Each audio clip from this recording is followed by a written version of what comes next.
வணக்கம் நேர்களே, இது ஷர்மிளா டாக்கீஸ். நான் உங்கள் டாக்டர் ஷர்மிளா.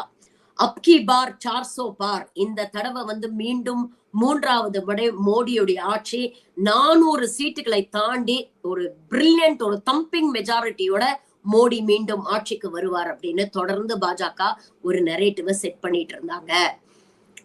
சவுத்துல எல்லாம் பெருசா பாஜகவுக்கு இருப்பு இல்லை அப்படின்னாலும் நார்த்ல ஹிந்தி பெல்ட்ல மீண்டும் ஒரு முறை 2019 ரிப்பீட் பர்ஃபார்மன்ஸ பண்ணி அங்க இருக்கக்கூடிய வாக்குகளை மொத்தமா அங்க இருக்கக்கூடிய சீட்டுகளை வாரி வழிச்சு எடுத்துக்கிட்டு போயிடலாம் அப்படிங்கிற ஓவர் கான்பிடன்ஸ்ல பாஜக இருந்தாங்க.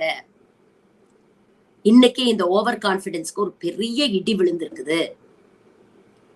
பாஜகவுடைய கோட்டை அப்படின்னு சொல்லக்கூடிய குஜராத்லயும் சரி, பாஜகவுடைய ஹிந்துத்வா லெபார்டரி அப்படின்னு சொல்லக்கூடிய உத்தரப்பிரதேஷ்லயும் சரி, இன்னைக்கு ஒரு பெரிய பிரச்சனைய பாஜக சந்திச்சுக்கிட்டு இருக்கு. இந்த பிரச்சனை எப்படி ஆரம்பிக்குது அப்படின்னு பாத்தீங்கன்னா, குஜராத் மாநிலத்துல பாஜகவுடைய வேட்பாளர் ஒன்றிய அமைச்சராகவே ஏற்கனவே இருக்கிறார். அவர் பேரு ரூபாலா.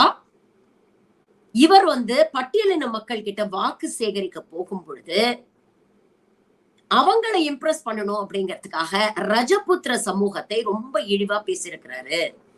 அதாவது ரஜபுத்திர சமூகத்தை சேர்ந்தவர் ஆங்கிலேயர் ஆட்சியில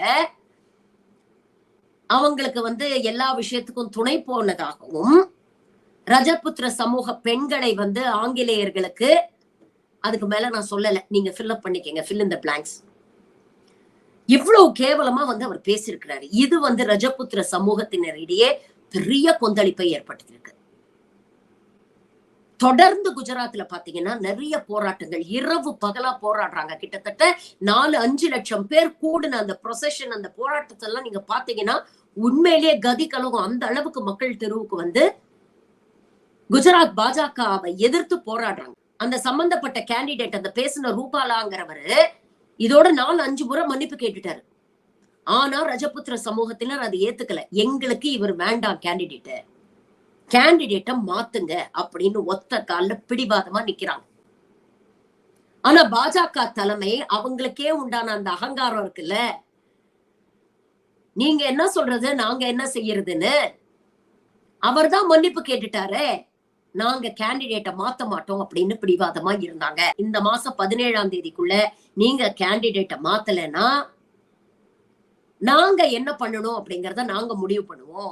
ரூபாலாவா ரஜபுத்திரர்களா நீங்க முடிவு பண்ணிக்கங்க அப்படின்னு ஒரு அல்டிமேட்டம் கொடுக்கறாங்க, ஒரு டெட்லைன் வைக்கிறாங்க. அப்படி இருந்தும் பாஜக பேசாம இருக்கிறாங்க. நீங்க என்னதான் பண்ணுவீங்களோ பண்ணுங்க அப்படின்னு. இன்னைக்கு அது பாஜகவுக்கு ஒரு பெரிய வேட்டா உட்கார்ந்துருக்கு. நாளைக்கு நீங்க பாத்தீங்கன்னா first phase of the Lok Sabha தேர்தல் நடக்க போகுது. கிட்டத்தட்ட 102 கான்ஸ்டிடியூன்சிஸ்க்கான தேர்தல் நடக்குது. தமிழ்நாட்டுல இருக்கக்கூடிய 39 தொகுதிகள், பாண்டிச்சேரியில ஒரு தொகுதி, அதே மாதிரி மகாராஷ்டிரால ஒரு சில தொகுதிகள், அதுக்கப்புறம் மேற்கு உத்தரப்பிரதேசத்துல 8 தொகுதிகள்ல நாளைக்கு தேர்தல் நடக்க போகுது, போலிங் நடக்க போகுது. இந்த சூழ்நிலையில் ரஜபுத்திர சமூகத்தை சேர்ந்த லீடர்ஸ் எல்லாம் கொத்து கொத்தா பிஜேபியில இருந்து ரிசைன் பண்ணிட்டு வெளியில போறாங்க. எங்க உணர்வுல நீங்க மதிக்கலன்னா உங்க கட்சியில நாங்க எதுக்கு இருக்கணும் அப்படின்னு சொல்லிட்டு கொத்து கொத்தா குஜராத்லயும் யூபிலையும் ரிசைன் பண்ணிட்டு போறாங்க கட்சியில இருந்து. இன்னொரு பக்கம் ரஜபுத்திர சமூகத்தை சேர்ந்த முக்கியமான அந்த லீடர்ஸ் எல்லாரும் சேர்ந்து அவங்க ஒரு மகா பஞ்சாயத்துன்னு ஒரு பஞ்சாயத்தை கூட்டி அவங்க ஒரு தீர்மானம் நிறைவேற்றி இருக்கிறார்கள். அவங்க என்ன சொல்லி இருக்கிறாங்க அப்படின்னு பாத்தீங்கன்னா, பாஜக ரஜபுத்திர சமூகத்தை சேர்ந்த கேண்டிடேட்ஸ்க்கு உரிய ரெப்ரசன்டேஷன் கொடுக்கல, அதே மாதிரி எங்க சமூகத்தை சேர்ந்தவர்களை ரொம்ப இழிவா பேசி இருக்கிறாங்க. இந்த 2 காரணங்களுக்காக நாளை மேற்கு உத்தரப்பிரதேஷ்ல நடக்க போன 8 தொகுதிக்கான போலிங்ல ஒட்டு மொத்தமா நாங்க பாஜகவை ரிஜெக்ட் பண்ண போறோம். ரஜபுத்திர சமூகம் பாஜகவுக்கு வாக்களிக்காது. அவர்களுக்கு எதிராக நிற்கும் சமாஜ்வாதி கட்சியுடைய கேண்டிடேட்ஸ குறிப்பிட்டு ரஜபுத்திர சமூகத்தை சேர்ந்தவர்கள் இவங்களுக்கு தான் வாக்களிப்போம் அப்படின்னு ஒரு தீர்மானத்தை நிறைவேற்றி இருக்கிறாங்க. இன்னைக்கு இவங்க மட்டும் இல்லைங்க, ஜாட் சமூகமும் இவர்களுக்கு எதிராக திரும்பி இருக்கு. ராஜஸ்தான்லயும் பிரச்சனை நடந்திருக்கு. இந்த அக்னிவீர் பிரச்சனை இருக்கு. ஏற்கனவே ஜாட் சமூகத்தை பிஜேபி லீடர்ஸ் அசிங்கமா பேசிட்டாங்க, அவமரியாதையா பேசிட்டாங்கிற பிரச்சனை இன்னொரு பக்கம் போயிட்டு இருக்கு. கடந்த முறை 2019ஆம் தேர்தலில் பாத்தீங்கன்னா யூபியில 80 சீட்டுல 62 சீட்டு பிஜேபி ஜெயிச்சது. இந்த முறை காங்கிரஸும் சமாஜ்வாதி பார்ட்டியும் கூட்டணியா நிக்குது. ஆனா பகுஜன் சமாஜ் பார்ட்டி தனியா நிக்குது. அதனால காங்கிரஸ்க்கு வரக்கூடிய வாக்குகளை பிஎஸ்பி பிரிக்கும் அப்படிங்கிற கான்பிடன்ஸ்ல பிஜேபி இருந்தது. 62 இந்த வாட்டி 80க்கு 80 நாம ஈஸியா அடிக்கலாம் அப்படிங்கிற கான்பிடன்ஸ்ல இருந்தாங்க.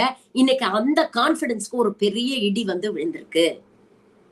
ஏற்கனவே வாங்கின 62 கூட தேருமா அப்படிங்கிறது இன்னைக்கு ஒரு பெரிய கொஸ்டின் மார்க் ஆயிருக்கு.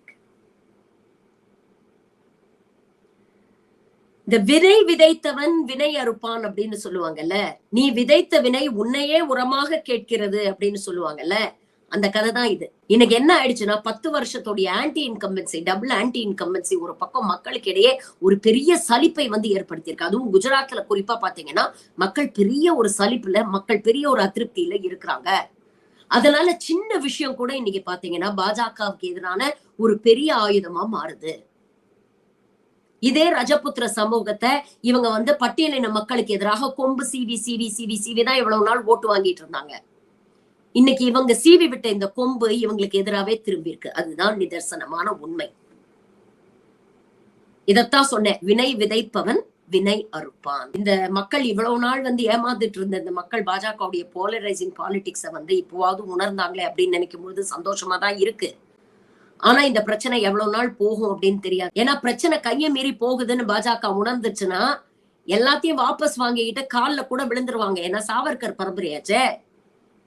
அதனால நாளைக்கே வந்து கேண்டிடேட்டை வாபஸ் வாங்கினாலும் வாங்குவாங்க. சொல்ல முடியாது என்ன நடக்க போகுதுன்னு. இருந்தாலும் இது இந்திய சனநாயகத்துக்கு ஒரு நல்ல விஷயமா தான் நாம பாக்குறோம். Step in the right direction அப்படின்னு வேணா சொல்லலாம்.